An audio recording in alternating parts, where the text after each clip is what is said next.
fired up. The snap, the put down, the swing of the leg. It is on its way. It is good! Cincinnati wins the American Championship. Here comes the quarterback, Burrow, looking for a block, and he got it up in the front by Hopkins into the end zone. Touchdown! What a skip!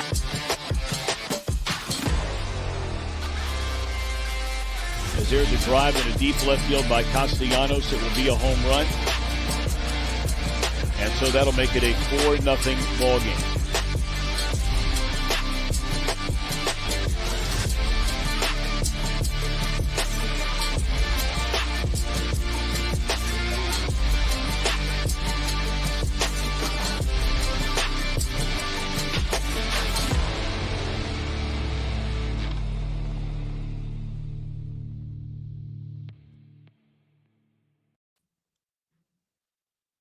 You forgot to unmute yourself. Welcome back. God, we're new here. It's not my fault. This one's not mine. We need to add more to the intro song if we're gonna have just that long of an outro after they're done talking. But I'll get on it. It is another episode of Pardon the Punctuation. I am Aaron Smith, joined as always by the reclaimed best producer in the city, Ed Mayhall, and Jeff Howell. And we also have a special guest. If he looks familiar but maybe a little out of sorts, it's probably because he is. You may well know him as the Bengalorian, but for the first time, at least in a show, to my knowledge, I think you've made appearances out in public as the Bearcat Bounty Hunter, kinda, but it is the Bengalorian, or during the college football Saturdays, the man formerly known as Bengalorian and who will be known as the Bearcat Bounty Hunter. So welcome back to the show, friend of the show. You've been with us several times now, but you created a new character. So what was your inspiration? Yeah, man. Probably just boredom, to be honest. But I don't know, man. I love the Bengals. I went to the University of Cincinnati. Obviously, you see me talking about it. I guess I have too much time on my hands, so I went ahead and said, I think that I need a Bearcat Bounty Hunter. So I went ahead and I got the helmet together and some armor, which is away right now, but I'm representing them with the jacket here. So yeah, I don't know. I went for it. That's what it is. Is that a vintage windbreaker? Yeah, dude. Columbia. Dude, nice. Sick. Nice. It's fantastic. So how many games were you able to make it to this year then? I went to the Cotton Bowl and one other, but as a student there, and then a few years removed, I went active duty, obviously, so I was away for a while, but I didn't miss a game when I went to school. So, but it's been more Bengals in overdrive. But after this historic season with the Bearcats and the one prior with that bowl game against Georgia, how could you not be a fan? It's definitely an exciting time to be a Bearcat for sure right now. So you mentioned the Cotton Bowl. You went down to Dallas then? You made the trip? I did, yeah. It was kind of last minute. A couple of buddies, we were texting back and forth and almost joking about it. Like, yeah, okay, whatever, man. We'll watch it from the couch like we do every other year. And then all of a sudden, one of my buddies got tickets. And he got two of them through the alumni thing. And we were like, well, we got two tickets and there's three of us going. So is it going to happen? I don't know. Who knows? We'll see. And then I said, you know what? Yeah, let's do it. And I went ahead and I bought 3 tickets and we sold his other 2. And we drove, man. We drove. That's awesome. Me too. The Delta deals, $2,000 a plane ticket. Shout out there. But it was an adventure. I made the drive as well, and I can tell you it was definitely an adventure, especially coming back, man. Oh yeah. So did you come back like immediately after like the next day when it was wicked crazy with the weather? We did the game, and then I've got a couple Army buddies down there in Texas. So we did the game, and then we did New Year's with a couple of my Army buddies and their wives.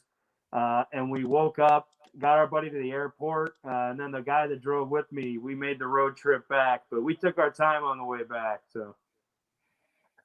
Yeah, I got caught in the ice, which was the I guess the January 2nd on the way back. But yeah, we ended up driving through the night. I got back at like 4:30 in the morning. Woof. So, was that your first time to Jerry's World then? It was, yeah. I mean, yes, it was, and I was dumbfounded as I am now. Obviously, I don't know why I can't talk, but that place is incredible. It was certainly incredible. Did you get to check out the Walmart right across the street? No, we did. We didn't go, but when we were leaving in our kind of drunken stupor, I was like, "Is that a Walmart?" So yeah, I saw it. But wait a minute, there's a Walmart right across the street. Like literally, like yep. Picture Paul Brown, like where any of the parking lots literally like right around the stadium, and then on the other side of any of those parking lots would be a Walmart. Yeah, like is it that's like how Super close Jerry's World Walmart. It looked big. Did you go in it, Aaron? Aaron, you cut out so bad. I have no idea what you said. Did you go in it? I went to Walmart for sure. I could say I didn't go in it. I saw it though. Like I said, we left the stadium, came out that one side. We were getting hollered at by all the Alabama fans. I think he left. There we go. But we were getting hollered at by all the Alabama fans, and then I look up and there it is, the big yellow Walmart sign, and we were all kind of like, "What the hell is that?" Did you guys get down there like the day of the game, or were you down there like a day in advance to kind of do some touristy things? We got there the night before, kind of explored Uptown a little bit, found a cool little spot. They treated us great. I wish I could shout them out. I cannot remember the name of the place. I feel bad, but they took care of us, man. And then went to the game the next day, and we went to that same bar actually after the game too. But it was cool. Yeah, we explored Texas a little bit. We tailgated, and then like right around the perimeter of the stadium, like it was 10-1 Bearcat fans. It was crazy. And then everybody who I would talk to that was an Alabama fan, it was, all our fans are saving their money for next weekend, or how it was. But like, it was crazy to see that many CPAWs, UC logos outside of the city of Cincinnati. It was so cool. Did you have pretty good? Go ahead, Aaron. Did you make it to Texas Live? We did. We parked right outside. We thought we were going to go in, but after the game, if that game was on any other day besides New Year's, I think we would have checked it out. But New Year's, like it was like, oh my God, the line was around the corner. I hear you. I ended up going there twice while I was down there, but yeah, it was super cool inside. Heard really good things about that place. Yeah, it was kind of an in and out operation for us. Get there, celebrate the game, New Year's, and get. But it was cool. Yeah, there was a place like that when I was stationed in Kansas City called Power and Light, and I think it's called Kansas City Live now. Same concept, pretty cool indoor bars and stuff. Well, say, isn't there a spot in Louisville called Louisville Live? I think 4th Street Live. It's got them all throughout the country. Must be a brand. Yeah. Yep. The Bengals are going down there next year, right?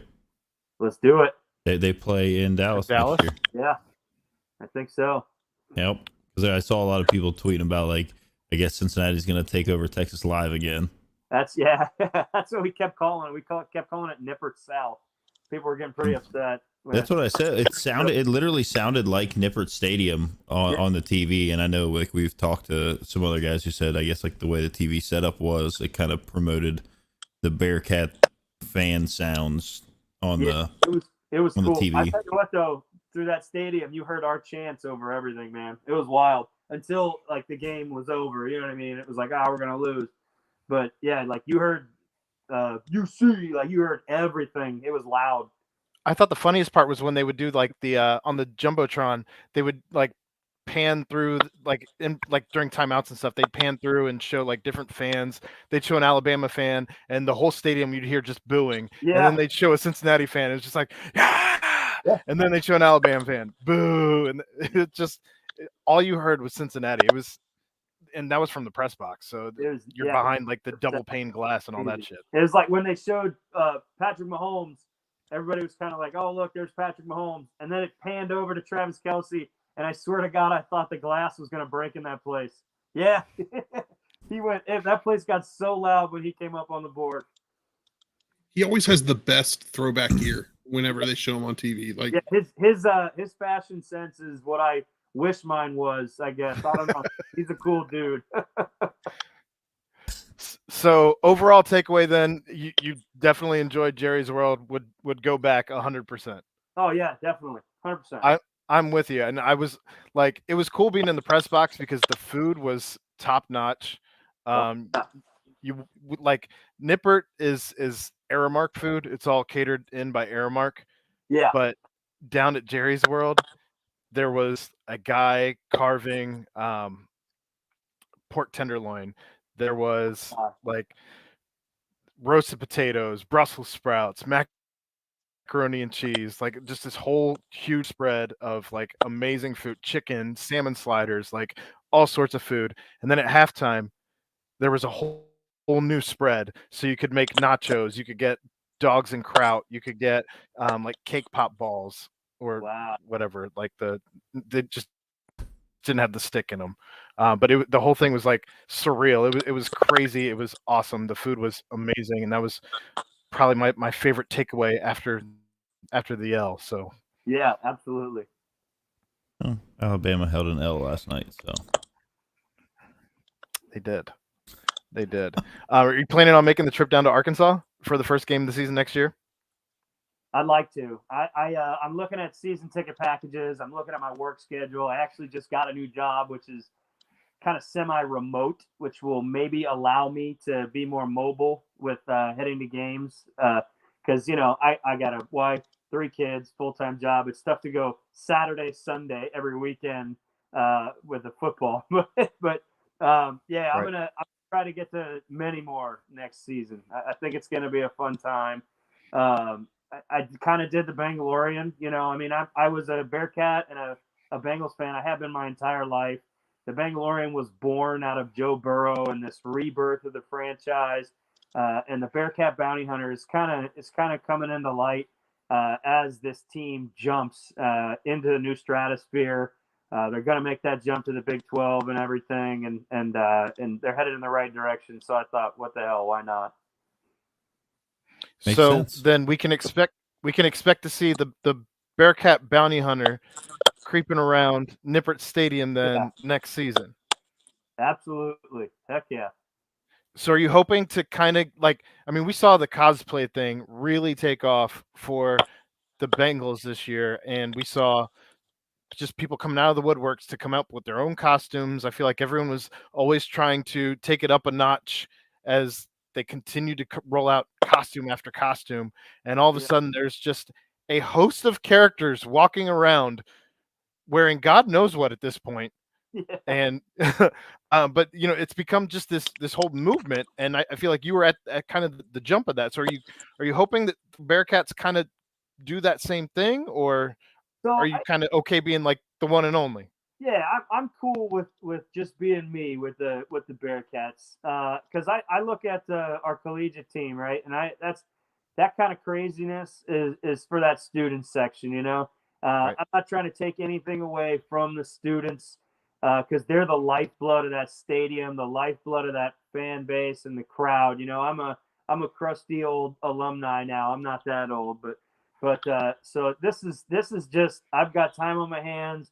I love being the Bengalorian. It's so fun. So why not express my fandom for the Bearcats in the same way, But at the end of the day, those students in that student section, that's the lifeblood of that fan base.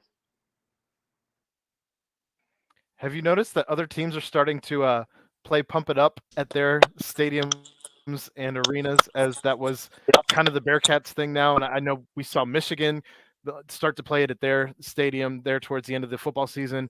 Memphis played it at the beginning of the basketball game here on Sunday. Like everyone now is pumping it up. They hate us. They hate us because they ain't us, man. We're making it work. Pump it up is spreading. It was fun in the stadium. They played it in the stadium. It was fun.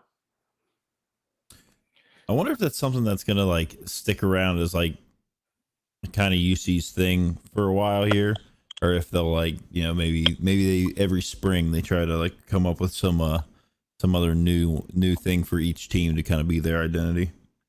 I think it'll depend on what strength and conditioning coach Brady Collins is able to come up with in the like. That's where it was born. That was what they got hyped to when they were working out in the weight room, and then all of a sudden they were like, why don't we just throw it at practice? And they started playing it at practice, and then it was at games. It seemed to work pretty well. Oh yeah, very fun. So I'd be remiss if we didn't talk about the Bengals and the playoff push as they are into the playoffs here. People counted them out, and all of a sudden, here we are. We have a 4th seed in the playoffs. I appreciate the costume change. I love it. I love it. And how hype are you for this team that you've been? I mean, you got to be a part of the unveiling and this whole thing since being a fan of the year last season to go to where you've been involved as much as you have this year. It has to have been a completely surreal ride. Oh, it's a roller coaster. It's unbelievable. I just like at the end of the day, like what I do is just for fun on Twitter and to like get the fan base excited and maybe add more fans. You know what I mean? But like at the end of the day, this team is a whole nother animal. Did any of you sitting here right now, honest to God, gun to your head, think we were going to take the North this year? I said 9-7 at best. I think 8 or I said 8 or 9 wins. 9-8. Yeah. Right? I said 8 or 9. That's what I said. It's supposed to be our year that was like, hey man, we're an above 500 team. Like that was what kind of people were thinking. And now look at us. Like, how could you not be excited? I mean, it's good. I was just gonna say, like, we went from arguing about who should be the first round draft pick because we needed to protect Joe Burrow after his injury, even though I've said it on here. I've said it many times. Those recovered sacks largely last year. And I mean, that's not an excuse as to why he has been sacked as many times as he has this year. But there's been lots of injuries up and down the line this season. That all said, I think it's a no-brainer now that you had to take Jamar Chase to get – we're not making the playoffs if we take Penei Sewell over Jamar Chase. I totally agree. Jamar Chase has turned into this lethal weapon, man. Like you look at it this way, like, yeah, we would have got maybe Penei, and it would have been awesome to have protection, but, like, who doesn't want to play football with their best – like, not best friend. I don't know if they're best friends, but like their former teammate and their buddy. You know what I mean? Like that's a situation that's just exploding with success. Like, oh, I get to throw to him again? Like, come on. I mean, you got to think like, they already built that connection beforehand. Yeah. And the familiarity with like where he, knowing where he's going to be when he's going to, break out of his route, if he's going to cut a route off somewhere. Like they kind of have that feeling of when Joe's able to look out and be like, okay, this is the defense, whatever. Maybe they have their own separate thing that they, can look at each other and know, like, all right, like this is that. And like having, like when Joe was mic'd up this past, or I guess it was 2 weeks ago, I discount the Browns game as one that was just happened, whatever.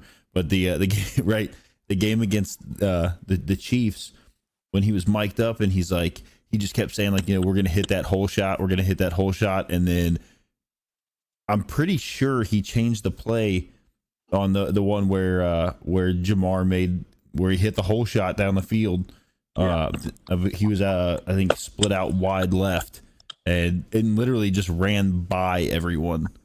the separation ability that he's got, and I know we talked about this because I went back and watched our the super fan show that we had talking about the draft over the summer, and we talked about having a receiver that has separation ability, and you see it on that, and then you see it on the play where he hits him on, was it like a 12-yard like little stop route, and he turns around and outran every single Chief that was on the field. Cut whole the field defense. half. Yeah, he's incredible. Like if somebody could make that into some sort of painting or digital art where Chase is running and literally every Chief is chasing behind him, I would buy it. In And have it on my NFT. wall. I Or an NFT, I guess that's a thing too. So, what was your favorite moment this season then, as you have, I'm sure, had plenty of them, Oh, boy. from all the way to the unveiling of the throne, being there with all of your homies from New Stripe, with Yaz, with, I don't even remember who else was there. I mean, there was so many people. Everybody. I mean, there was like, I think 10 or 12 of you or something like that at that first unveiling there. To, you had the different rulers of the jungle. You had some pretty incredible wins, some heartbreaking defeat. I don't know if it was clinching against the Chiefs. I mean, what was your favorite moment at this Honestly, point in time? this year it was that Jags game, because that was the first kind of moment where I looked at Paul Brown. It was dark, and you could tell that Emily Parker and that team had put a lot into the entrance, the graphics, and everything happening in that game. And then the crowd just was so loud. And I remember that moment, like, holy crap, like, this is it. Like, this is the turning point. Look at our fan base and look at our organization. And I mean, look at where we're at now. But like, I know that was a primetime game, and it was the Jags, and it was closer than it should have been. And we can argue about that all day. And it wasn't the prettiest game, but like, it was such a fun atmosphere. And I really, really, really think we're going to mimic it this Saturday at 4:30. Oh, I'm really excited to see what goes on down there at Paul Brown at 4:30 for the playoff game. But like when you talk about the atmosphere there, I've said it before. I had season tickets with my wife for about 7 years. Yeah. And going down there, and we're talking like late 2000s to like 2000, I don't know, 11 or 12. Yeah. We had them, and it's like there was a little bit of success here and there, but the atmosphere and like the environment was one that I can tell you repeatedly. She and I talked about, like, when we have kids, like, there's no chance that I will ever bring, one of our kids here until they're like, 15 or 16, just because of the way that things were. Oh yeah. And this year I was able to take my 8-year-old, because he has in the last year fallen in love with football. He doesn't, most of the time, doesn't care who's playing. I mean, he loves his Bengals and his Bearcats, but like, he doesn't really care who's on TV. Like, he really wanted to watch the game last night. Didn't really care much who won, but Yeah. he wanted to watch it, so we did. But I got to take him down there. We sat in the very top row of the stadium, and he loved every second of it. And the fans that were around, those are the tickets I won from Bud Light. Yeah. Yes. Yeah, the Bud Light victory tickets put us in the top row. All the way up top. Which is fine. Like, it was actually, they weren't bad seats, really. But like the environment and the fans that were there and around, like, it was the 49ers game, so like it ended up, not turning out the way that he wanted it to, and it broke his heart a little bit, but it was still a great environment and kind of a good introduction. Like, down, I mean, yeah, okay, so it was a loss, whatever. Like, you don't ever want to introduce somebody that way, but he had a blast. There was never a time where I was like, man, like, some of these people are so hammered drunk, they're like falling over and throwing up on themselves, because like, that's what it was like when I used to have season tickets. Like, there were people that would just You know, they'd pass out and they'd have to come up and like drag them out of there and acting crazy because the team wasn't fun to watch. It wasn't, you know, this has been amazing what has happened. And I know we've talked about it before with the super fans being kind of like a little bit of a catalyst, as much as you guys don't like to take a lot of like credit here and there, but like what you all have done has kind of solidified like the fan base and brought a lot of like people in that, you know, maybe they weren't fans, but like now they can come out of the shadows and be like, yay, like, you know, I'm a Bengals fan, all the way to like people like Kay Adams and Good Morning Football, who have like been the only national outlet who's been behind the Bengals from day one of this season, at least. You know, they've always been on the Bengals bandwagon. Yeah, and that's the way you describe it is exactly what I believe our goal is. These fools that dress up in silly costumes and go to the game. It's like we just want it to be a fun, friendly environment. You know what I mean? Like, I don't like going to a game and having that thought like, man, I could never take my kid here. But like this year I took my 5-year-old to one game, and then I just took my vice versa. I took my 7-year-old to a game, and then I just took my 5-year-old to a game too. Like, and it was great. They had a great time. They sat with me. They got to experience what it's like when people are walking up to dad dressed up in this silly costume. Like, they were like, Dad, who do you think you are? But but I mean, that's what it is. Like, I want it to be like a fun place in Paul Brown where people can walk up to each other and high five each other. You know, like it happens. It's a sporting event. There's alcohol. Right. Some games are boring, so people would rather beat the crap out of each other. Like, it happens. But Paul Brown this year has been just totally different in years past. I completely agree with it. And I think I really think it's to attest to the hard work of the front office and like the social media team and the game day squad, like Will Blackman, that's like just putting all these fun graphics on the board and all this new stuff. It's an experience to go to a game now. It's not a football game that broke out at a fist fight, you know? That's very true. I will say the experience of being there, like the graphics that went up on the you know, the screens up there, and then like all the way to the ruler of the jungle. To be honest, like, you know, I wasn't really sure kind of like what the ruler of the jungle situation was going to be like. Like, I'd heard people say like, oh yeah, it's kind of cool, like it's neat, whatever. But we were there for Kay Adams when she was the ruler of the jungle. Yeah. And she was very much the ruler of downtown Cincinnati that day. Yeah. Where she was out, you know, I saw the tweets and the little videos and clips here and there of her out in the all the different tailgates, and I think she went to Bengal Jim's tailgate. Yep. and probably in some of the other ones where she was like taking shots and just having a great time, and kind of like embodied what we want as a fan base of just like, you know, having a good time cheering for the Bengals. And then she got up there with the Who Dey chant, so like that was all fantastic. My kid thought it was great when they ran out and the Tigers were blowing smoke, you know, as they run out. It was fantastic. Yeah, it's an all day kind of thing. New experience, and they're doing it great. You can't really knock any of it. People tried to, but the fan base was just like, whatever, man. You guys can blow your Viking horn. Vegas, you can light your torch, and we're gonna sit here with fire-breathing tigers and a good-looking national media chick with a spear on a stage chanting "Who Dey," right? Yeah, we'll take it all day, every day. Yeah. So, do you think there's a chance that you end up as ruler of the jungle at some point with the relationship that you have built with the front office now? I have no idea. It would be an honor. I would love to do it, but you know, I think that there's a lot of people that deserve to be up there before me. That's what I'll say. There's a lot of former players and like people like Jim, you know what I mean, who have raised thousands and thousands of dollars for charity. Former players, family members, you know, let's get those people up there before you get a 30-year-old up there in a Mandalorian costume.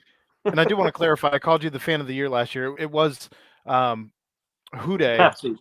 Yeah, you were the Pepsi fan of the year. So I did want to clarify that. Yeah. As soon as I said it, I was like, oh, damn. No, you're good. You're good. You're good. But So- yeah, but I think it would be totally cool. I would, in a heartbeat, I would be like, yep, Right. clear my schedule. I'm there. I'm going to be crazy and dancing up there. But there's a lot of people that have done a lot more good than I have that deserve to be there before me. Now, you mentioned that it was a testament to the front office, but one name you haven't mentioned yet is Elizabeth Blackburn. And Yeah. how impressed have you been from just when she emerged from the shadows as the person steering this ship, that just from jump, she has been 100% listening to the fan base, trying to take care of what the fans have been saying and implement that throughout the season. So what's that been like for you as a fan, as somebody who's going to all the games, and what you've seen personally and just kind of from afar? Oh, it's unbelievable. And I guess when I say front office, I include her in that. But like her like at the helm of this ship, steering this thing like in a blaze of glory to the AFC North Championship. I know the players are in that, but like everything happening just right with her leading has just been unbelievable. Like meeting her when we did the jersey unveil was like a great honor. You know what I mean? Because like it was like, all right, there's Elizabeth. Like we're doing a lot of exciting things. Like, is this going to translate to on-field success, or is this just going to be us all excited and everyone laughing on the outside? And thank God it has turned into on-field success. But like her just drive, passion, and desire to put a good product in that stadium is unbelievable. And you can truly tell, like, it's coming from her heart. You know what I mean? Like, she's a fan just like us four here. She's a fan. Just because her name, right? Her name is on the door. It doesn't mean that she doesn't like truly bleed black and orange like you and I. Well, and she'll even give you the shirt off her back, which she literally did with Zim. Yeah, which is still the craziest thing I've seen in a long time. Have they announced who the ruler of the jungle is going to be for the playoff game? I don't know. I when he mentioned that, I was like, oh wow, I wonder who's going to be doing it Saturday. I have no clue. I haven't seen anything. Do we have any predictions? Anybody want to take a guess? I don't know. I guess it's almost last minute, but I guess they have some time to prepare. But I wouldn't mind seeing like her up there or something as like a hey, like you get to be the ruler. I know again your name's on the door, but like look what you did this year. Look at this fan base. But Somebody said Marvin Lewis. Yeah, there you go. He might be taking some head coaching interviews over the next couple days. He could be. Yeah, he might be busy. Marvin Lewis. That'd be hilarious. Icky. We got a comment that says that it's icky. Oh, it is. Okay. We'll have to confirm that, but Dude, if he gets up there and does the icky shuffle? If he doesn't do the icky shuffle, then is that Chad? It's a wasted opportunity. I think that's Chad who chimed in with that. Yeah. There's no way he doesn't. It's probably Chad. Yeah.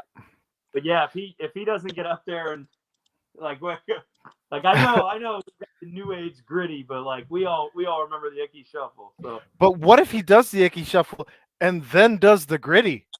And slides it into the gritty? Yeah, the icky shuffle gritty combo. I think that the world would like turn inside out. That would be unbelievable. Somebody needs to slide him that idea. Like you have to go from the icky shuffle into the gritty. Yeah. Oh man. Cincinnati Twitter would break. Yeah. Oh my God. Instant meme. And the confidence level of this team, I know they've talked to Zach Taylor and obviously the rest of the guys that they've had their little interviews with. The confidence level of this team is on another level from what I recall in years past going into playoff games.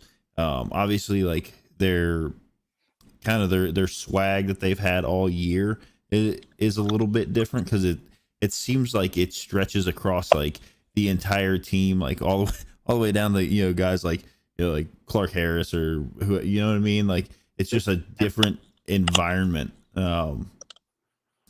Team wise, yeah, they expect to go out there and they don't think that, okay, we're going out to play the Steelers, so like this is a game we're gonna lose, or this is a game that if we win, it's, you know, an upset or some big giant accomplishment. They're just like, Yeah. we're out here to win football games in the National Football League, and you put anybody across from us on the field, and we're gonna beat them. Yeah, they have a reinvigorated swagger as soon as like 1 o'clock or whatever hits. You know what I mean? But then I love also, on the other hand, seeing in the locker room like, hey, with CJ Uzomah, like, hey, this is not it. We want more. You know what I mean? We're this is not the end goal, he says. I'm paraphrasing. We want to go all the way. You know what I mean? Mm-hmm. And then they're also like, they know they're going to go out there and they know they can flip that switch, but I also think they don't go out there just nonchalant. You know what I mean? Because sometimes that can bite you in the butt.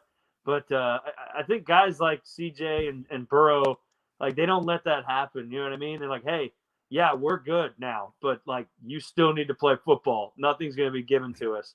And I love the leadership that's on our team.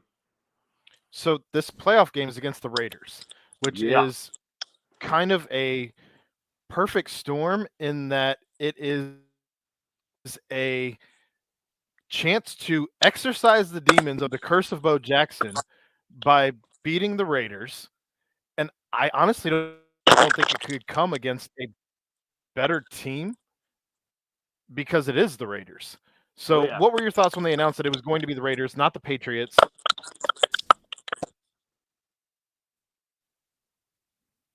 Well, I watched that LA Vegas game, so I saw it happening live, and I was happy. You know what I mean? Because I think I'd rather play the Raiders than Bill Belichick and the Patriots, no matter what form the Patriots are in. You know what I mean? They're scary in the playoffs, and I think that we could have gone out there and taken care of business against the Patriots. So don't think that that's like a seed of doubt in our team. But anytime you can play a Raiders team that just went to overtime and is going to be absolutely exhausted, I'll take that. You know, let's get in there and get a win against them on a short week. Yep, absolutely, 100%. Against a guy that looks like one of the wet bandits. Yeah, you know, like I said, Belichick and the Patriots, they have a history of being scary in the playoffs, with or without. You know what I mean? Like, I know they're not Tom Brady Patriots, and they're kind of doing this right now, but like, they're a good football team. And again, I think we could have taken care of business, but I like the prospect of letting this team eat on that Raiders team, and not taking them for granted. But they're just, I don't think, as talented as the Patriots coming in with Belichick. And on top of that, I mean, it's going to be cold and miserable. Yeah. I mean, it just is. It's going to be cold and miserable, and that, I feel like, is going to affect a Raiders team that plays indoors a little more than those guys from New England who, like, you know, I think they live in igloos there. So yeah, that's where they train. Yeah.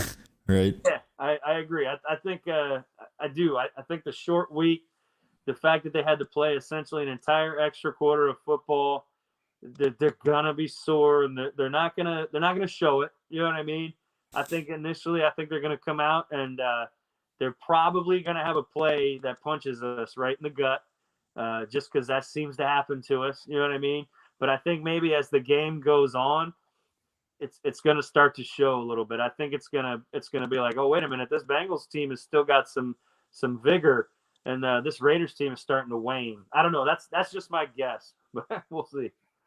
Well, we got to get you those stickers as we promised for the armor from both Bearcat Journal.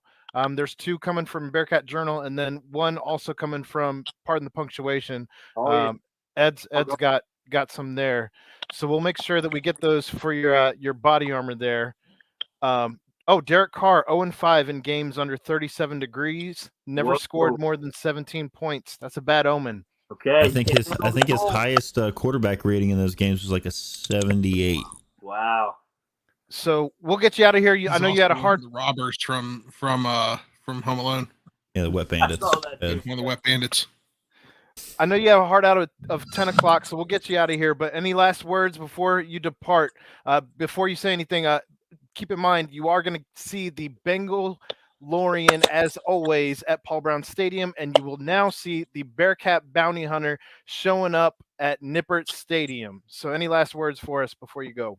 I think our boys are going to come out and take care of business Saturday. I think it could be a close one. It could come down to Evan McPherson and that golden Florida man leg of his. I hope not, but the Raiders coming in. Bengals going to take care of business at home. Let's go. Hooday, baby. All right. We appreciate you as always, Bengalorian. All Thanks right, for joining us, and we'll see you around at the stadium, sir. Yep.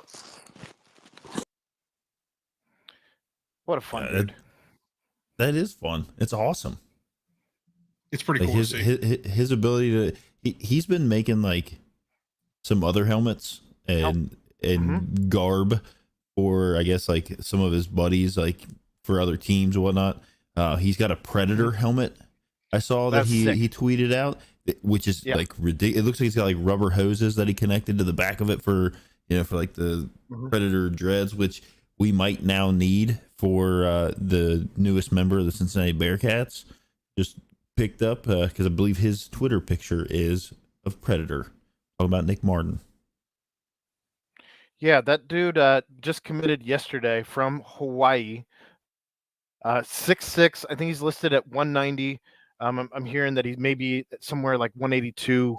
I think I've seen that in some places. But I know on like ESPN and different stat references, he's listed at 190. But yeah, I'm excited to get that guy in the fold, especially with Alex leaving.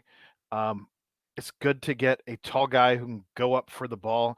And I don't know that Cincinnati's ever had a receiver listed at 6'6". I mean, I don't know. Maybe Chad could chime in if he is aware of one that was that tall. I mean, that's a big dude.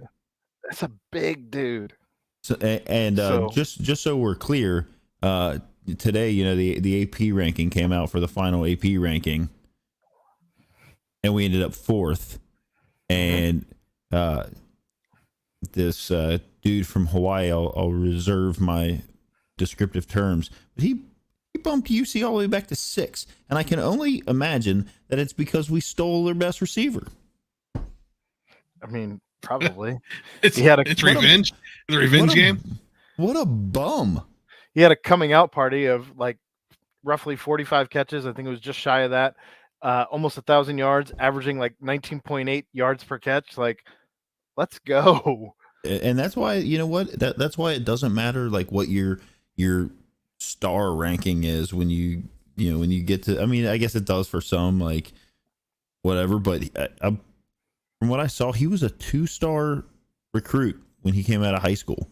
So like I didn't, right. I mean, I didn't find like a whole lot. I didn't go looking because I saw it. I knew you guys were going to touch on it last night on BBP. So like, I didn't want to cover everything again a second time, but I just thought it was funny when I saw that the Hawaii, the voter for from the Hawaii Star Adventurer moved UC back to 6. The Georgia guy moved UC back to like 8.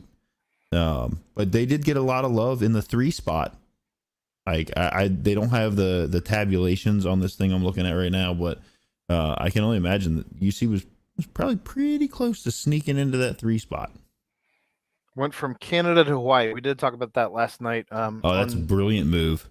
I don't know if that was on the BBP or if that was on the nightcap afterwards.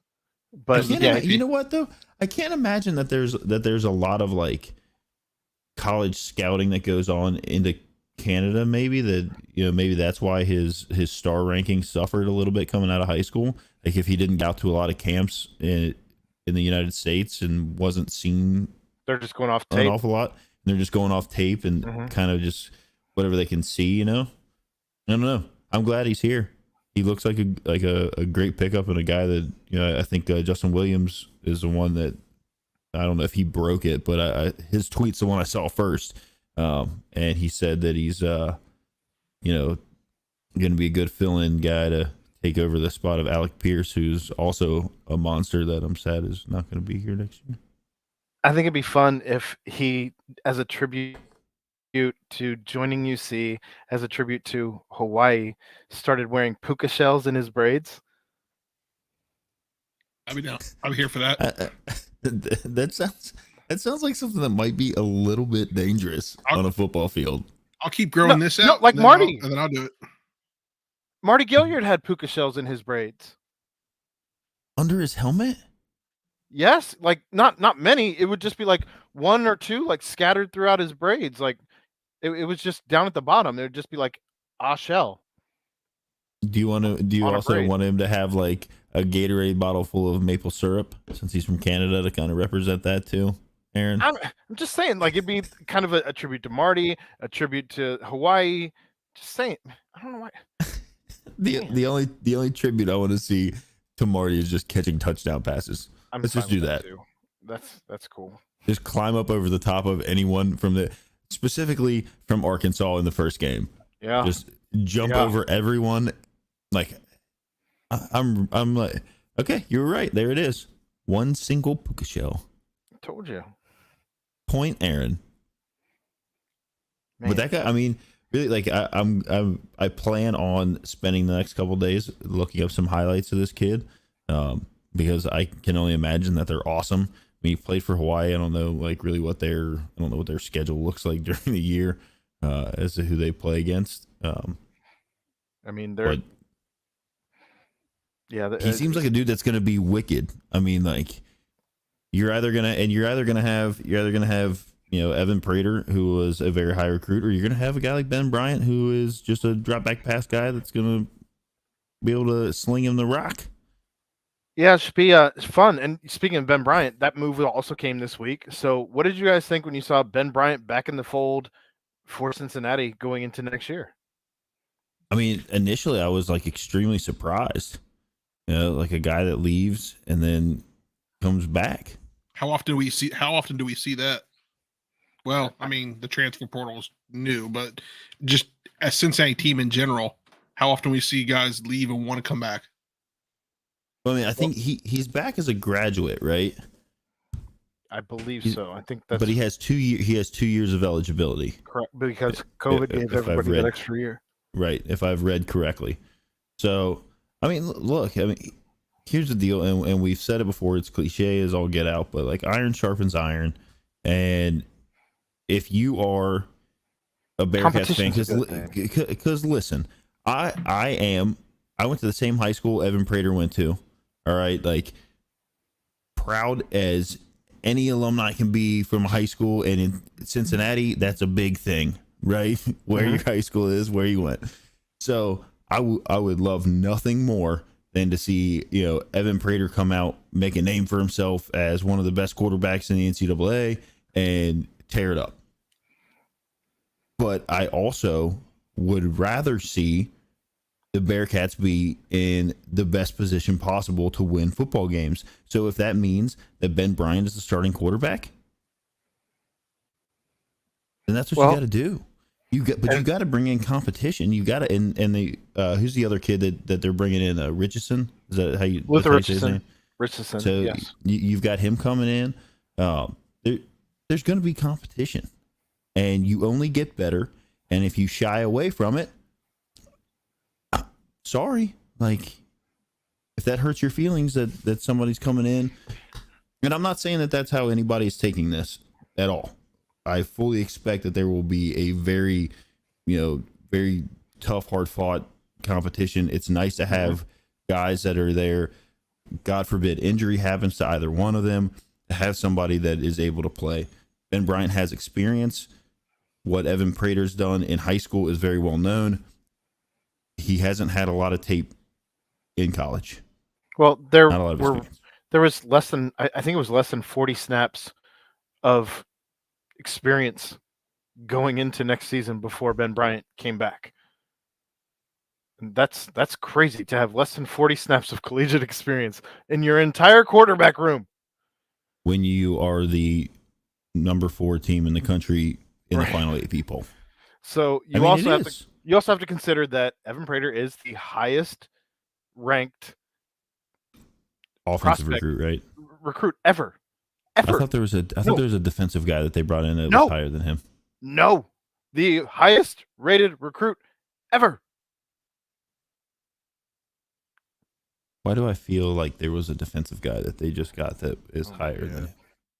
I thought Eugenio was okay. I mean, I trust you. You are the recruiting guy.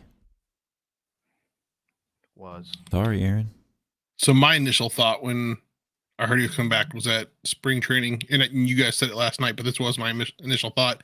Spring training is going to be a lot of fun. Yeah, I mean, Chad has said it repeatedly. He can't wait. He can't wait to get the spring ball. He can't wait to get to any of this stuff. Look, I don't think anybody can, like, I think UC's Barstool guys tweeted out like however many days it was to the first game of the year next year. Like, that's how long we have to wait until UC football comes back. Okay. Number 1 in 247 composite history. Thanks, Chad, for proving that Aaron knows what he's talking about, and I'm just a crazy fan. Appreciate that.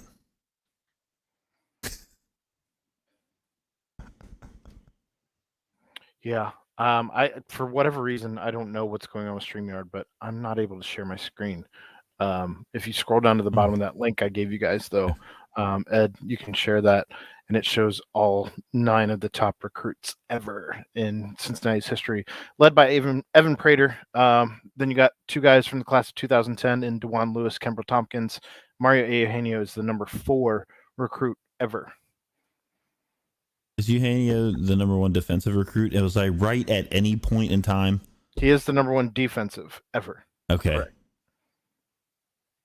Sort of right. Half a point goes to me. All right, there we go. And Evan Prater has cool hair. Lenny Taylor's up there at number 7, by the way. And he's coming back. And JQ is at number 9. And he's new. Yep. Look, I think this Bearcats team, I know that Aaron mentioned on the BVP, and he's mentioned on here before that he leans to the fact that we may likely not be ranked in the top 25 going into next year. And I've said I think that we will be 20th. But that, again, a little fan bias on that. And I know like Chad brought up the fact that like when the NFL draft rolls around and there's a whole lot of Bearcats called, and then people are like, oh, wait a minute, they just lost a lot of dudes to the draft. And then they, if they do their research at all, realize that, there was a pretty sizable number of seniors that are no longer going to be on the team. So this is kind of where teams like, like the Alabamas and the Georgias and, those teams, they've got guys that are ready to go the following year. Now, you saw with like Alabama last night, unfortunately, Jameson Williams goes down. They got a couple other receivers that come in that, Nick Saban said, hey, they're talented guys, but they don't have the experience, so they're going to get it tonight. And and unfortunately, I guess unfortunately for them, it didn't go their way. But they did get out there and get some experience, and they played well. Whereas some other teams, we're kind of making that transition to where maybe we've got a couple guys that could start or play for other teams that are waiting in the wings, ready to go if somebody goes down. And next year might be that year where we can look at it and say, are we there yet where we're reloading and ready to go by the time, the next season kicks off? Or are we still in the area where like we've got some good talented kids, but they need 2 or 3 games into a season before they can start to, play championship level football? I don't know. I mean, is that fair? I think that at the end of the day, I think that this team obviously is going to take a step back, but you have had some guys coming back. Lenny announced yesterday he was coming back. Jabari Taylor is coming back. James Tunstall. Hicks is coming back. James Tunstall is coming back. I mean, you have who today you had Will Huber coming back. So there's still some dudes. Like, yes, you had 33 seniors leave, roughly. I think that was what the final number ended up. Well, 33 seniors. But you still have some coming back. You still have some coming back. You lose some underclassmen. Sure. Which is something that if you're going to be a big time program, when we talked about it last year after the Georgia game, you're going to deal with that. You're going to have to deal with that, and they dealt with it last year. You know, they lost some guys, and Hudson was the only junior. Hudson was the only junior they lost last year. I guess it was the year before that Warren left. Mike Warren left. He was the first junior to ever leave Cincinnati, and so Rome becomes the third junior ever to leave Cincinnati. So yeah, I mean, again, to your point, yes, absolutely. If you're becoming an elite program, an upper tier program, you're going to deal with that. That's Is there not also another? Is there not also another junior leaving this year? In who? Wiley? Number 1. Oh, Sauce? Yeah, Sauce is another one. Touche. I was going to say Wiley still hasn't announced. So that remains to be seen. But, you know, it's just like, same thing with coaches. When you have a team that excels and you have the coaching carousel, you're going to lose some coaches. It's simply the way it goes. Like there's no real way around it. Like unless you are Alabama, and even Alabama loses coach. Brent Venables at Oklahoma just took a guy off Alabama staff. I'm sure Nick Saban's real happy about that. So this happens, and that's just kind of the one of the cogs that goes into being the machine of an upper echelon program. I mean, this is where like having a coach like Luke Fickell really brings itself to bear, because we're able to put I have zero doubt that who Luke Fickell goes out and decides is going to be the next offensive coordinator, that's going to be the good pick, right? I mean, you saw the year before we lose Freeman, who's now a head coach at Notre Dame. Mm-hmm. He fills that spot, and Ford and Hudson were 4-year guys, redshirt juniors. Sauce joins Warren as the only 3-year guys to declare in program history. Thanks, Chad. Hashtag Bearcat Journal. Chad's on it tonight. Go sign up for a membership over there. Yeah, go sign up at bearcatjournal.com. Hit up the boards. It's that guy. The banks. We weren't wrong. In all fairness, we weren't wrong. True. We weren't wrong. We just got backup. That's all right. There's clarification. I think there's a baseball board there. There's a football. Oh yeah, there is a board. baseball board there. I think. What's the baseball board called again? I think it's the Uke. The Uke. Oh yeah, the Uke. Yeah. Yeah. Because Kevin Euclid was a good baseball player for University of Cincinnati. Are we going to go to a baseball game this year? Like PTP with family? Like just take the kids, have a family day? I would really be fun. I would be down. I would go to a UC baseball game. That'd be really fun, actually. They're not expensive. No. I don't think so either. And I'm sure it's a great time. Think about it, like there was a team like a couple years ago where they were like doing the shot ski behind like the post, yeah. like the post, and then the year that they went out and beat Oregon State in the like the super regionals. They had a guy with a funny name like 2 years ago, didn't they? He was drafted. Joey Weimer? No, not him. He's in the Brewers organization, so like we can't really cheer for him too hard. Yeah, that's fine. But he's playing really well. In any case, but it's on the baseball board, Chad. back to football though. We still have a couple decisions yet to be seen. I did see that Darian Beavers signed an agent today. So he is. I saw that. Yeah. I think WME, I believe, was the name of it, if I'm not mistaken. So good on him. It is WME Sports. Gonna miss that dude. Just that guy, a monster. Like the transformation. So like every year when they post those like transformation pictures, like he doesn't even look like the same dude. No. Like that looked like a skinny little like D-back that became like a just like he took like the like the Hulk serum and why is dude, he did look like he hulked out though. He did look like he hulked out. Dude, Beaver's absolutely hulked out. That guy is. I mean, a lot of those kids did. Like a lot of those guys did. Like when you see the before and after pictures that they are very fond of posting, to show like what you can become here. That's scary. That's why you have to be so excited about.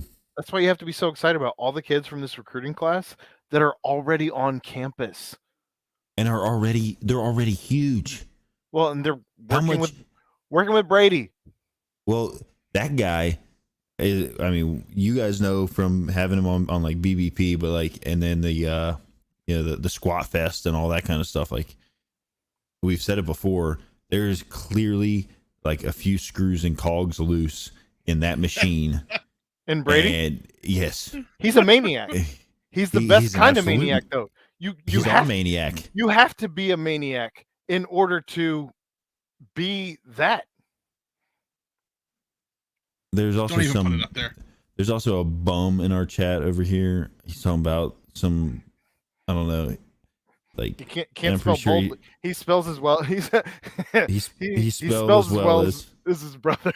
Shut it. And he also put him in a 5-minute timeout. He also spelled graders wrong. So get out of here. What kind of Cincinnati fan are you from Norwood? The wrong kind. For some reason, like let me just talk about this the Wiley announcement that Chad talked about over here. like I don't know like Wiley's personality at all, but I feel like from that comment and then seeing, I feel like he would be one that would like have his own short, maybe like 15-second video produced where he walks out of smoke and he's got like the Gronk gigantic glasses on to make his announcement. I just kind of, for some reason, that just strikes me as how maybe like a big giant electric guitar and laser beams shooting through the smoke as he walks out, and then declares that he's coming back. I'll be here for it. I'm here for it. What I mean, or on the flip side of that coin, declares that he's leaving in that same way while riding a white stallion off of Nippert Stadium, like a white stallion. A white stallion that he super glues a horn to, so it's a unicorn. But it's really just a waffle cone stuck with it's just a waffle cone that he spray painted, and he just put it on the front of his. He's still holding it on. It's like, yeah, he's just like, and then he pulls out boldly Bearcat ice cream to eat. Like. I don't know why. Using the same cone, right? So it's like same cone. It has to be the same cone. It's edible. It's edible paint. It's edible. He just pulls it right off like the horse's head. Edible glitter and stuff. Yeah, absolutely. Oh man. So I don't know how we ended up there. Like that's we painted an image. You're welcome. We knew that this show was going to be a little bit off the rails from the jump tonight. Strangely accurate. Strangely accurate. That's fantastic. So I do want to talk hoops with you guys because the last time we talked, we've played 2 games since, I believe. The SMU game and the Memphis game. So SMU with the late tip coming after the Tulane loss. Coming after the Tulane loss. Why hockey? Like you push us back till 9:30 because of a hockey game, and then the hockey game doesn't end on time, so you push us to ESPNU, and then in the middle of commercial, without telling any of us, you take it off of ESPNU. So I don't know, there's a Peyton Manning story started or something like that. Like, why are we watching something about Peyton Manning?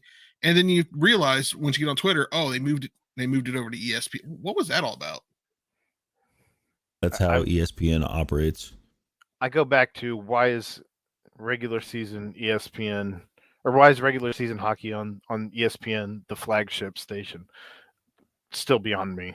People like hockey. I don't know. I mean, I guess I know like a lot of people were like moaning and groaning, like just put us back on ESPN 8 so we can just stream it and watch Plus, it. But like, I'm here for that. Well, because it would have been at 7:30 if we were on ESPN Plus. Yeah, I mean, 9:30 was really late. It Well, was like outrageously late, but that's so you go from. I mean, that's how it's going to be, though. It's Not kind to of mention nice. not to mention I was worried about the players actually still being awake at 9:30 because even Mason Madsen tweeted 9:30 for a game. You got to be kidding me! I'm usually in bed at 9. There we Kind go. of nice, so that Cincinnati got both the ESPN slot in the SMU game, and then got the ABC slot against Memphis. So they were nice. nationally televised for 2 straight games, and in those 2 straight games, they played their ass off. Yeah. I want to say that I think that it was probably Coach Chad's speech that he told us he was going to go give them. Well, he didn't. He said he didn't have to. He didn't have to give them that speech because it was already taken care of. I'm sure Wes took care of it. So you saw the second half against Tulane, and then you saw 40 minutes of SMU, and then you saw 40 minutes of Memphis. And I've talked about this game a lot between the nightcaps and these games, between the nightcaps and the BBP. So I'm going to give you both the floor to talk whatever you want about hoops right now, because, and I'll fill in, of course, but I want to give you guys the floor because I'm kind of talked out on these 2 games. Well, it was a 9:30 at night game for SMU, so I still don't remember much of it. I remember we won, and I crawled my ass up into bed. But the game on Sunday against really, we're gonna do this, Memphis, with Penny, that was a hard game to watch. That court is super blue. Everything in there was blue. My eyes hurt. It was almost as bad as trying to stay up for a 9:30 game. But also that game reminded me of Rocky 4. In Rocky 4, when he's fighting Ivan. What? Go on. Okay, thank you. You threw a fish in our lap, and then you didn't. Well, dramatic pause. It's called a cliffhanger. Go on. Thank you. In Rocky 4, it was just a back and forth fight, right? Just Drago kept trying to knock out Rocky, and Rocky just kept coming back. You know, with the "come on, you got more, you got more." That's how Rocky does it. I've seen a lot of them, and that's what UC did. Like Memphis would throw a shot, and then they come back. Like towards the end, I think they went up by like 6 or something like that. And I was like, "This is where we lose it. Right here is where we lose it." And then they come back in and take another shot at him to only lose by, well, I want to say they only lost by 3 because there was only 50 seconds left when we were only up by 3. The end of that game, the score of the end of that game doesn't dictate how that game actually played. And then Jeremiah Davenport, where has he been all season with those threes? What? I'm blue. Oh, thank you. Where has he been all season with those threes? I mean, we've seen times where we're like, what is Jeremiah Davenport doing out here on the court? Like, what has happened? And then he comes out and just fires them. I'm fired up. That's probably what Wes told him. I mean, he ended the game with 21 points. Did he break the record for 3-pointers? It was a season high. The record for 3-pointers is Melvin Levitt with. So they played that video I think it's like 10 against EKU. I saw that video today. It was a season high for Cincinnati. It was a record-breaking number in that arena. No collegiate team had ever hit that many threes in that arena. Right. Bear in mind the NBA also plays there, so it's not at all correlated to that. All right. And I think it was either a season high or a career high for Davenport. I don't think it was a career high for him. I think it was a career high. Well. Yeah, I saw that set. But also Davenport, not just the threes, but he played a smart game because he started that game early with like 2 fouls. They pulled him out. He was in the end of that game with 4 fouls. And we've seen that happen before against Nevada, where we put, Jaron Cumberland in with 4 fouls, hoping that he can close out the game for us. And then he fouls out. He played super smart. There was a lot of times underneath the basket, towards the end there, Memphis was dunking a lot, and he was just like moving out of the way so he wouldn't foul. And I thought that was smart play because we needed him to be on the court, especially if we needed that last minute three. But his play this week was you bring up those. Was go ahead. His play this week was outstanding. Okay, there you go. I was letting you finish your sentence. Okay, I'm sorry for interrupting. I was trying to get in, but I was just going to tell you that the difference in his threes, as you brought up, you said, I don't know what changed. He was taking good, he was taking good shots. He wasn't out of position. He was taking good set, catch and shoot shots. It wasn't like he was off balance. It wasn't like he was forcing something up in a weird turnover or not a weird turnover, but a weird rotation. It was just, it all came in the flow of the game. So they were good set shots. His feet weren't flailing. He was set, and he was, I mean, I've said it before, he's the best catch and shoot guy on this team. Whereas like for DDJ, he has that move that no one else on the floor does, where he has the step back, like just the quick step, and then he's popping, so it's a little different there and just getting in rhythm. But yeah, I agree.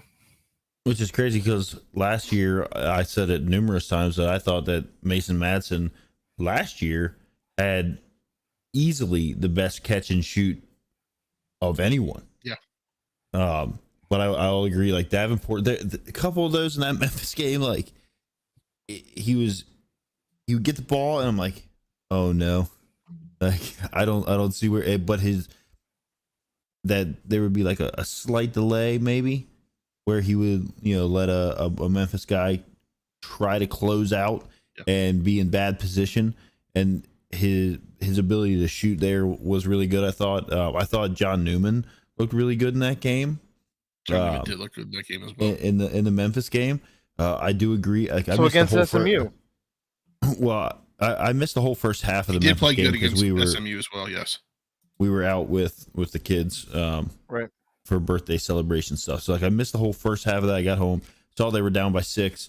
Like, all right, like they're coming off a pretty good win against SMU, where they played very well. It was late. I was happy to watch that game and happy that I wasn't going to bed with the same kind of feelings of hearing about the Tulane game, because I totally missed that one. And in the SMU game, like you had DDJ kind of like being the guy, right? Like, what do you have? 22 points, 23 points, something like that. It was in that range. Yeah. I don't have like that right up in front of me. But then you 22 go to points. Okay, so 22, 23, I was close. But like the Memphis game, I did tweet out when I got home that I thought that they should start each half being assessed a technical foul for the atrocity that is their home basketball court. It's awful.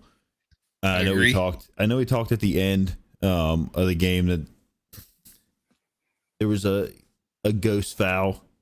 It was a ghost foul. I think everybody can agree that it was a foul. Call against they played the replay. You could tell he didn't even touch him.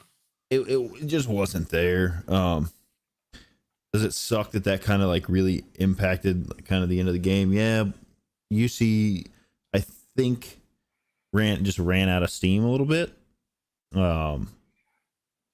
It's gonna happen. I mean, I don't like to blame things on officiating, but that one official did suck really bad. And I know what was it, like 16 or 18 to 6 free throw attempts, like with the fouls were pretty close. It was 19. the shooting foul. It was the shooting fouls that were just totally lopsided. Yeah. And it was the game was still there. They had every chance to kind of like put some things away. I know that we talked like Mike Adams Woods. Like sometimes I like his energy on the floor. I don't understand some of these. And maybe he has to do that. I don't know. I'm not a high level basketball player by any means, but I don't understand some of the ball switching hands on the way up, and it looks like he's trying to be a little bit flashy on some of those. The only thing I'll say in his defense on that is one of the big knocks on him, even this season, and definitely prior to this season, is that he was not aggressive going to the hole. So in the last couple games, That's fair. he has definitely turned on the aggression in getting to the cup. So maybe he's just out of position because he hasn't been there. You know what I mean? Well, like he's the other thing there, and the other thing with the Memphis game is the length. Memphis has quite a bit of length. So God, yeah. maybe he thought, going up, he needed to do something a little different to kind of keep their length at bay. To when give they showed himself a chance when to they get the showed ball the up. camera pointing down at the basket, like he just had to put it up just a little bit higher, and he would have made it. If he wouldn't have switched, he would have had it. Yeah. So, but again, I don't know. Guys like Jalen Duren down there or Dandridge down there that are both like 6'11" or better. That's true. You got Amani Bates who's 6'9" and playing the 3. I mean, they're definitely some lengthy dudes on that team. So and that all comes back to like alter your shot. It showed they blocked some shots too. You're gonna have to alter your shot, so like that's fair there. And it comes back to like what we've talked about all year. And I hate that it sounds like we're making this crazy excuse for the team that, this team was put together in 30 days and was put together with, losing a guy like Tari Eason, who is seventh right now in the Ken Pom rankings for National Player of the Year, and he's coming off the bench down there. It's like Brent said last night. We would have put Rob Banks in before we put in Tari. I can tell you, Wes Miller would not have. But Wes lets guys play. Yeah, Wes just gets him out there. But Mick might even have yanked him, honestly, at times, because that was Mick. If you did something wrong, Mick yanked you. We didn't get enough deflections. I can tell you that Tari is playing high level basketball right now, and I've seen some highlights and I've watched portions of games. What'd you say, Aaron? By the way, that dunk. Oh, that God. dunk. He should have been teed up. He should have been teed up for that dunk afterwards, right? Like to just stare the guy down. Just stared him down and just. Well, you know what? If you do that, what I think Ed. I think it might have been Ed that said he put him on a missing poster. That was pretty good, Ed. I'll give you points for that. That was a funny little quip that you made. Anyway, I know he doesn't play here anymore. I'm happy he's doing well. His mom does still support UC basketball like to the nth degree. Like she is. As does he. Super hype, right? He wore the red and black shoes in the game today of the shootout.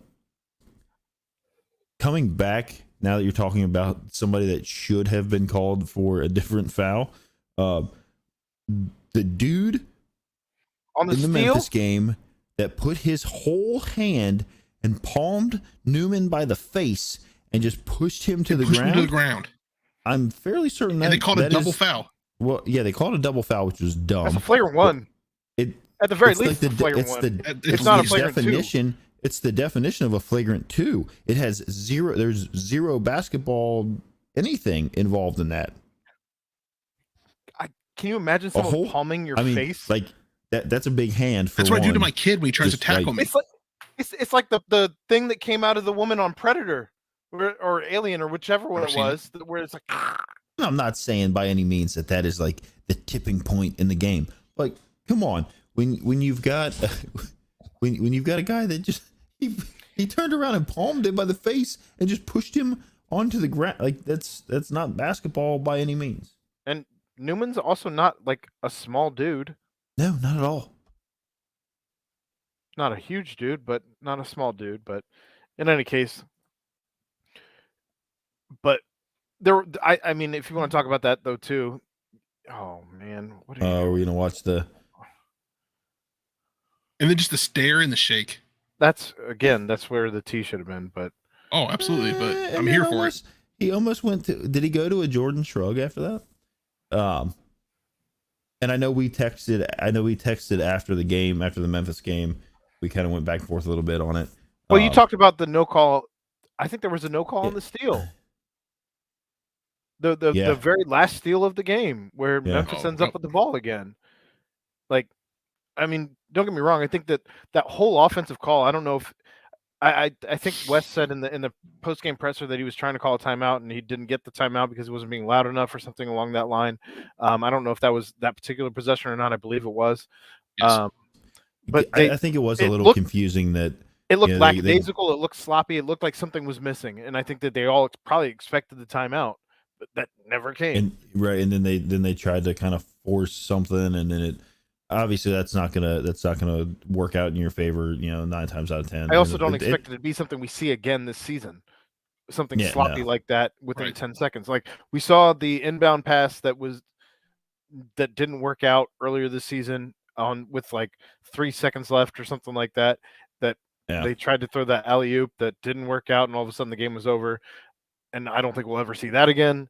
And again, I don't think we'll ever run into a situation where you see something that sloppy going into the last 15 seconds of a game. And I think going to to kind of credit that whole little speech you just made there is the lack of effort that was seen by all in the Tulane game. And since then, we've had now 2 games against arguably, more quality opponents, and the effort level has been, 100-fold what we saw from the Tulane game. And I think that's all you want. Like I've said this several times between nightcap and last night is I don't like the word moral victory, but I think this was. I mean, I don't even know that you say it's a moral victory as much as it's like it just shows the improvement and the level that you're at, right? And that you can. I mean, so I don't like the word. Like, I think moral victory is goofy. It is, but it's how right else up there with style points. Is there a different word you use? Do you want style points? Uplifting too? victory. Do you want style points? Is that what you want? How else do you describe it? No, I want it to be a loss that you learn from. A building block. It's like. There's so many just terrible analogies. Okay, it can be a building block. It's a moral victory building block. No, moral. There's not a measuring victory stick game. There's not a victory to be had there, though. Like you're not. There's nothing that gets chalked up in the stat line that says moral victory. It's a loss, but it's a loss you can learn from. There are some losses you don't learn from. It's a loss. It's not a loss at Fifth Third, correct? That's true. I don't think you lose that game at home. Unless it's 9:30 at night, nobody's there. No, that's what I said. I didn't think they lose that game at home. Yeah. I mean, for all the people who after the Tulane game said that these players don't play with heart and that Coach Miller can't coach, I just got. And if you're not down with that, we got 2 words for you. Ed's been waiting literally an hour and 23 minutes and 8 seconds to do that. Only because he doesn't have 60 seconds. For all of you people waiting for the end. Give me a hell yeah! For all of you waiting for the end for Ed's 60 seconds, he just didn't do them this week. He didn't. He was like... I apologize. I switched to a new TV provider this week, and I thought that I'd be able to get it on demand, but I was not able to get it on demand, so I do have it set to record tonight so that I can have 60 seconds with Ed next week. Ed had time, and he thought to himself, I'm going to be selfish this week and not give the people what they want. So that's not true. Councilman Barnett, we're really sorry. Councilman Barnett will be okay with it. Councilman Barnett he's a good man. He's a good councilman.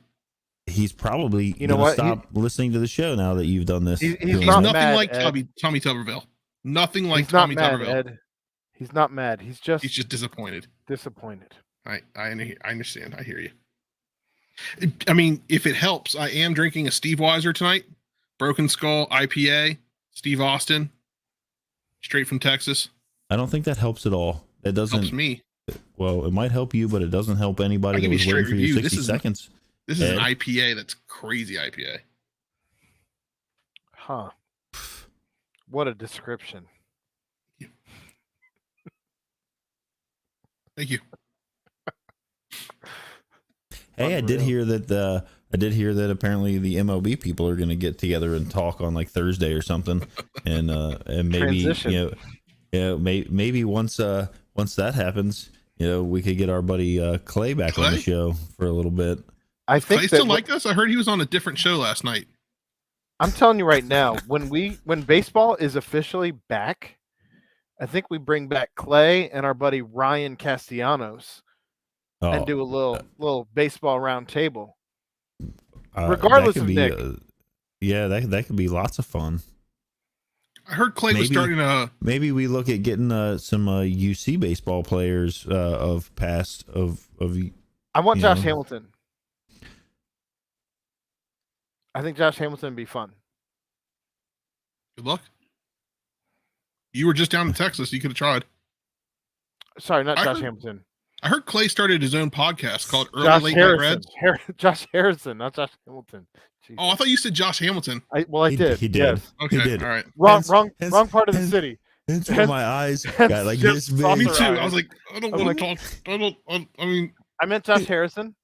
I Wrong thought part I of knew who Cincinnati. hard here. I thought I knew who you meant, but then I was like, you know what?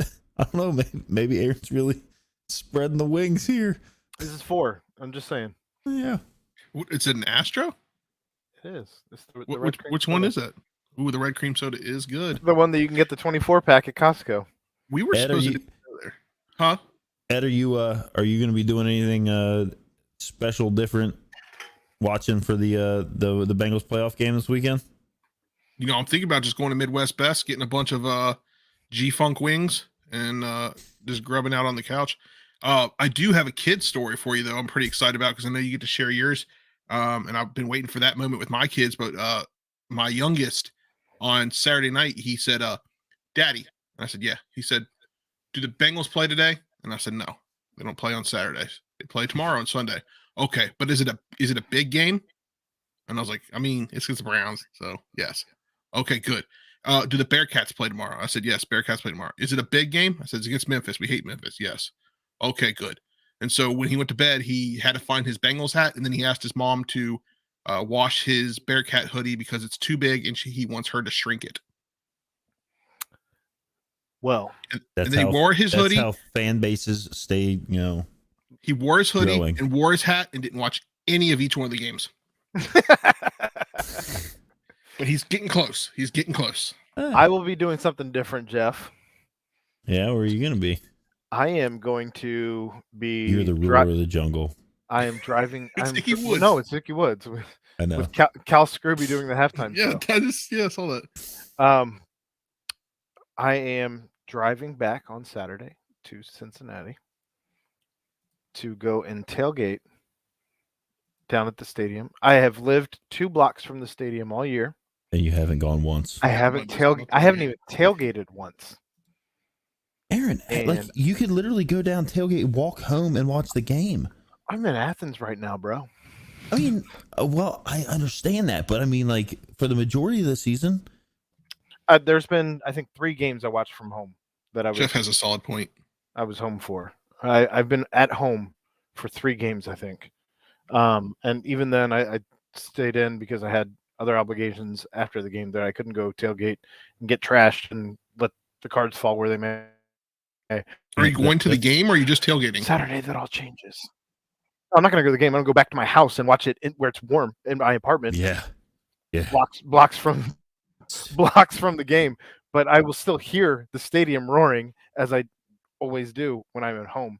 I mean, speaking of cold cold Bengals games, it was 40 years ago yesterday was the Freezer Bowl. The Tundra Bowl? Which apparently, there were somewhere in the neighborhood of like 250,000 fans at that because anybody you talk to is like, oh, it's a good game. Everyone was there. Everyone. They expanded Riverfront that day. Yeah, and all of the people. It was a one-time expansion. My parents were actually at the game. They still have their ticket stubs, but it's funny we were talking about it at work and like you can buy ticket stubs. Just ask Ed.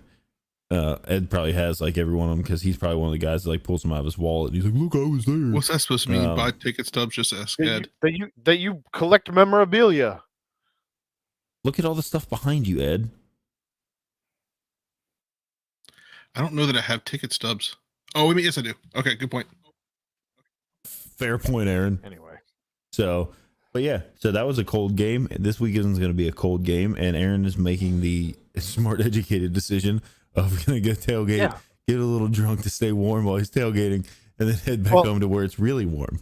And for those of you listening, if you've never been to Bengal Jim's tailgate, he's sponsored by Madtree. So you get to drink for free. And then I think he actually also does a shot for everyone before the game, and then everyone goes about their business. I mean, just enjoy. Just so you're not going to stay for the game. You're just going to go tailgate and then Hell walk back to the house. It's going to be. It's a high of 28. A high of 28 on Saturday. Hell no. Be in my apartment, warm. You can just get some black and red overalls.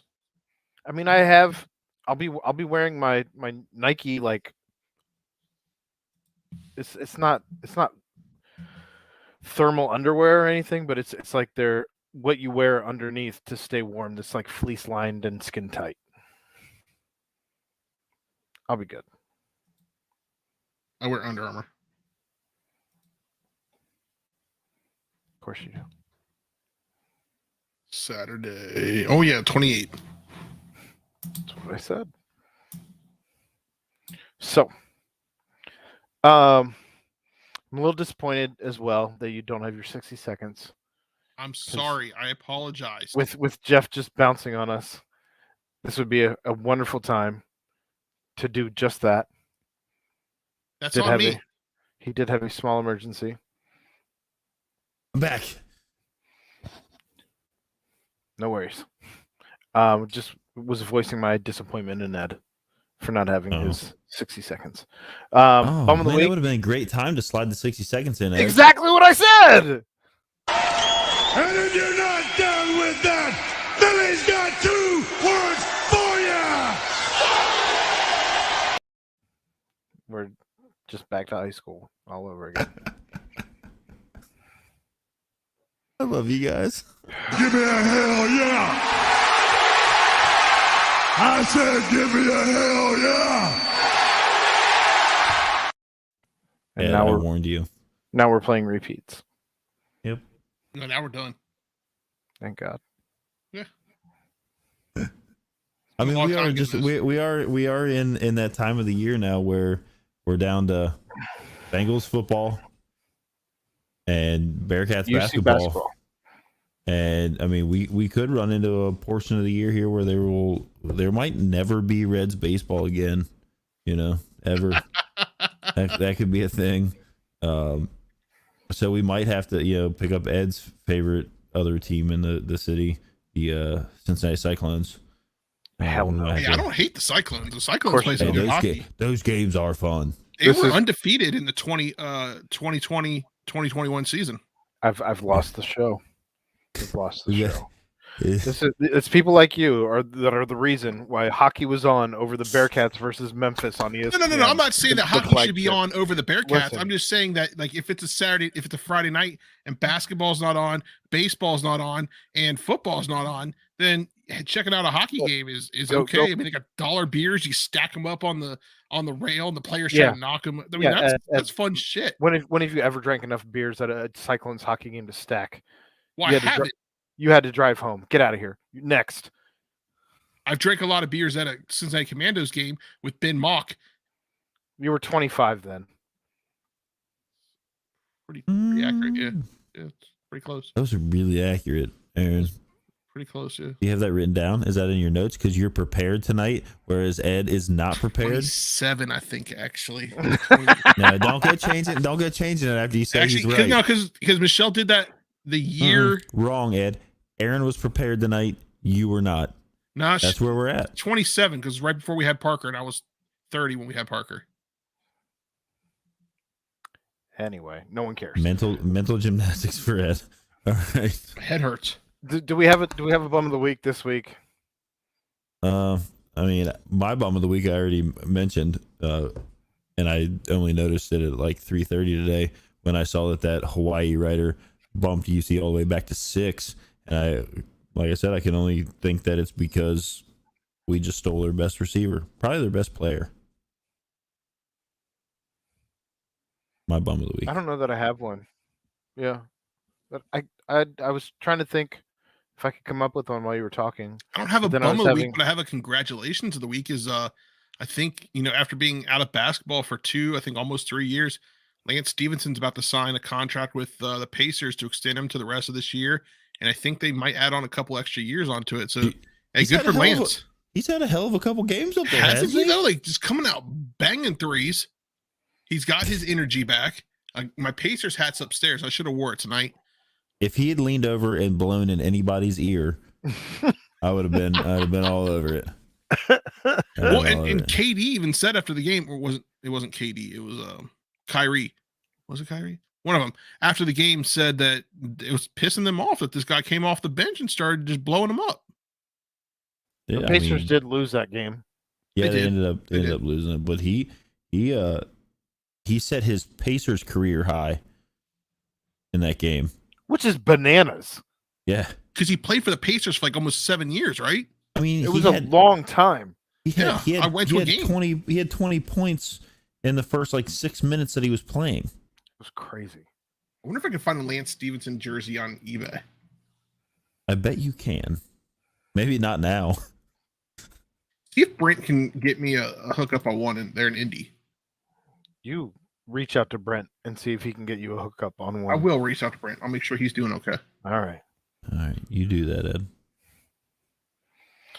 So I guess that's all. We're done here, yeah. Yeah, I don't know that we have a whole lot more. We're all going to be really excited and watching the Bengals game on Saturday. Mm-hmm. Look for a whole lot of tweets coming out, at least out of my account. I'm going to be hammered. I'm going to be enjoying the game. I really hope that there are some like tailgate video clips that come out from Aaron. Maybe go up and do the Shotsky. Find some guys. If you don't find, I know that Bengals captain, they typically go into the stadium pretty early. Yeah. They all kind of slide in early, and they're down in the. I don't think we're going to get down. Like, I don't think we're going to get down there until roughly. That seems pretty legit. Terrible. It's so bad. That looks like it's possibly a real Bearcats jersey. So bad. That's really bad. And they still want $35 for it. They did want 37 though, so we're you're gonna have to beat Look, you can get it in 2 different colorways, Ed. Oh, can I? There's also a white one. Ooh. You have to beat Quinn to it. I'm pretty sure the Bearcats never wore a jersey that looked anything like that. Ever. Well, there's never been a Sea-Paw that looked anything like that. Look at that Sea-Ball. What is that? This is That's the worst. The threes aren't fuck even up the ever. threes aren't even the same size. They're not even. I have to Right. buy this jersey now. I wonder if this guy does he have a bid? Can I get him an offer? Oh my god. Disregard that guy that is selling Offer that him- is the bum of the week. Offer him lint. Yeah, literally. Tell him you'll wear it, and that's all he needs to know, and that he can pay for shipping. Vintage Exchange- Edge is now the bum of the week. Congratulations, Vintage Ed. Tell him that you have his and hers feet pictures that you'll trade. For Good lord, It's like a dress. Look at that thing. Like You I've can seen see some the- bad Can you, fakes. wait. Can you see the stitches on the bottom? That's of not the stitches. three? That's his watermark. Oh, Oh, I thought it because was he's stitches really too. afraid. It's a watermark. He's really afraid somebody might steal it and be like, "Hey, I have a fake crabby vintage." I thought it was stitches holding up the three. I mean, Oh my god, it's so bad. that's real bad. For those of you listening only and not watching on the YouTube with us, it's so fucking bad. I don't know how else to say it. It's the worst. It looks like somebody used like went to Hobby Lobby and bought like a standardized pack of colors, and then sewed like an old hotel bed sheet into a jersey and then put the letters and numbers on it.